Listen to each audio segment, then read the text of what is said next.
Hey guys, so this is take 2 of going over the engine tune-up procedure checklist. I made a few refinements to the checklist that I shared last time based on some comments that I received and thinking through just one more time of everything that we're going to do and in what sequence. And I do apologize if I seem like I'm overthinking this, but I do think it's very important that we plan our checklist carefully and do things methodically so that we ensure kind of the accuracy of the test and we don't waste any time doing things that we don't need to do.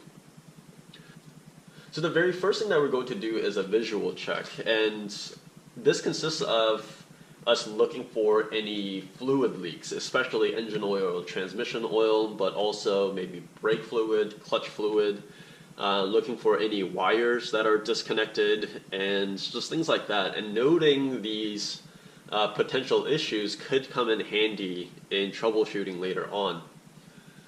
You already talked about retorquing the bolts. Then this entire thing is probably going to be one episode where we're going through the valve train, of course doing the valve timing. I'll show you guys how we can adjust the valve timing if we need to using the different positions of a camshaft sprocket, and also doing a camshaft examination, making sure that the lobes are in healthy condition, and doing the valve lash adjustment. And also we're going to do a little bit more of a comprehensive ignition system check.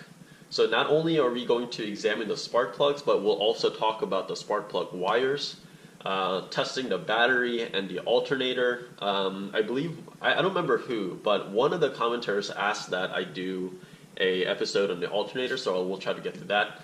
And also we'll look at the distributor and coil and talk about what we should be seeing or how to go about testing these as well. Check and replace all fluids is pretty self-explanatory.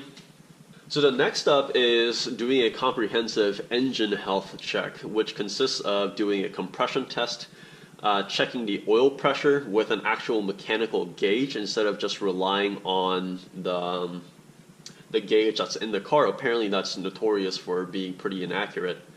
And also we'll do a power balance test. And these three things should give us a pretty good sense of what kind of shape the engine is in, especially the block. And moving on, then we'll do a fuel delivery test.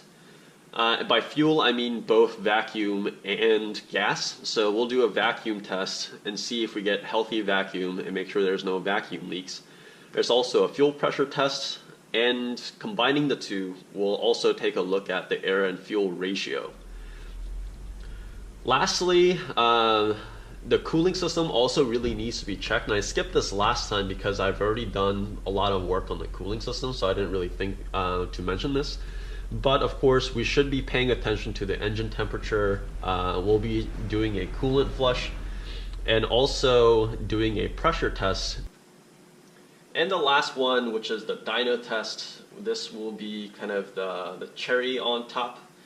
We will take the car to a dyno, and I'll show you guys how much power the car is putting down. And hopefully, if everything goes well, we should be looking at pretty healthy numbers here. So that's it for the checklist, and or at least as it stands for now. I'm sure we'll make more modifications and make more additions as we go along, but that's the list. So I'll see you guys next time.